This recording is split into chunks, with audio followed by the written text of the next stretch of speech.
At the 8th Annual Oncology Practice Summit in Las Vegas, Dr. David Henry spoke with Dr. Corey Langer about the use of bevacizumab in patients with non-small cell lung cancer. So who are you putting, absent a clinical trial, who are you putting on bevacizumab, who qualifies for it? Thanks again for inviting me. You're welcome. So if we remember back to the original trial, to 4599, the trial is very specific in who was eligible. They absolutely excluded folks with squamous histology. They also excluded individuals who had had a history of brain metastasis, even if they had been treated and they were asymptomatic, and those with ongoing or active clotting diatheses. So there were a number of exclusions, some of which, like the squamous ineligibility, were based on clinical observations where there was untoward incidence of pulmonary hemorrhage, but others which were really done out of fear. Worry that bleeding in an enclosed space like the brain would be devastating or fatal. So that trial was positive, as we're all aware. It showed a survival advantage of the first targeted agent to actually demonstrate a benefit in advanced non-small cell. And over time, I think I personally, and certainly the literature, would suggest a relaxation of a lot of these restrictions.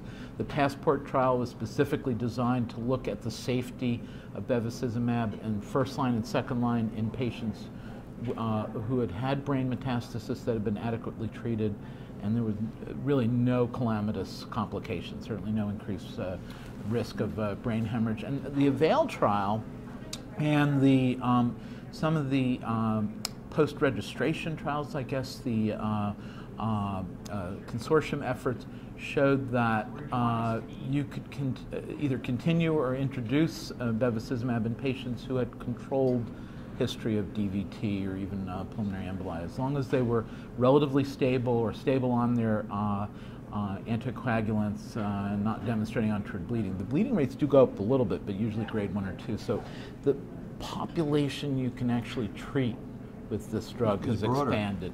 The one absolute exclusion still is squamous cell. I will not go there. Even the main worry is pulmonary hemorrhage, but it's just carried over. Even in the absence of an active pulmonary lesion, I still tend to shy away from it. So that patient with treated brain metastasis, asymptomatic, you're okay? Absolutely. Okay. Well, that takes me then to maintenance. We used to say when you and I were coming along that no need for maintenance therapy in oncology, and that's changed in non-small cell lung cancer. So who are you maintaining with what? So it's really changed quite a lot. It's not that we didn't think maintenance wouldn't work. There was just no data to prove it any benefit, and certainly the prospect of continuing on chemotherapy ad infinitum, ad nauseum, was very daunting, particularly older chemo drugs from the 80s and early 90s. They were so toxic. So really the two major agents that have made inroads here are pemetrexed and erlotinib. The game-changing trial was clearly the JMEN effort from Salianu and Chandra Balani that showed that switch maintenance with pemetrexed in patients who had stabilized or improved on a chemo du jour, could have been carbo or cis with taxane or gemcitabine, clearly led to a survival advantage. There was a similarly designed trial, the Saturn effort, looking at erlotinib versus placebo in the same setting, again, switch maintenance, also revealing a survival advantage. And just in the last year, we've seen data from Paramount looking at continuation maintenance with PEM in patients who had stabilized or responded to PEM platinum, showing a similar survival advantage. So by and large, the positive data are mostly seen in the non-squamous population. Again, pemetrexid's approval is restricted to that group. So it's usually the non-squamous, predominantly adenocarcinoma, I offer maintenance to.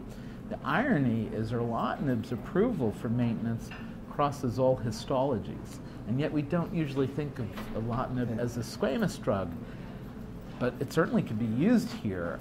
My problem with many of the patients who have squamous cells, they frequently don't make it to maintenance. They'll start to have disease progression at 3, 4, 5 cycles, and you're really talking about second-line treatment, and granted erlotinib has a role there.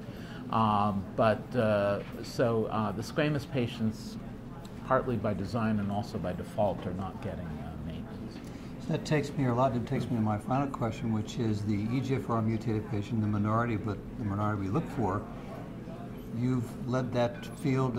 I have put many patients who I found a mutation on it, and of course, after a while, they tend to progress. and I learned from you, just because they're progressing, don't stop the erlotinib. Can you comment on that? There's two theories behind this. Number one, the general feeling that there is a clone that still retains EGFR mutation and that will remain sensitive to erlotinib or other TKIs. Certainly, if others are available, that may ultimately eclipse erlotinib in that setting. The other is a clinical observation that when patients who are progressing are taken off erlotinib, their tumors sometimes flare. The rate of progression goes way up, and reinstituting their erlotinib can sometimes short-circuit that.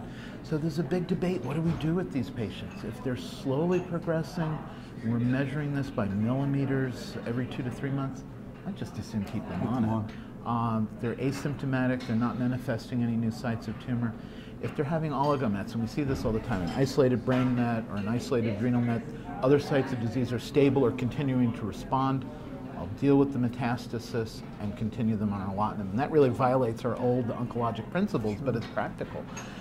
For the more common patient who's having a more florid, diffuse, generalized progression, our default option obviously is chemo. And the question there is, how do we continue the erlotinib, number one? Number two, do we continue it without interruption? Do we intercalate it, hold it the day of, the day before, the day after the chemotherapy, thinking there might be some sort of therapeutic antagonism?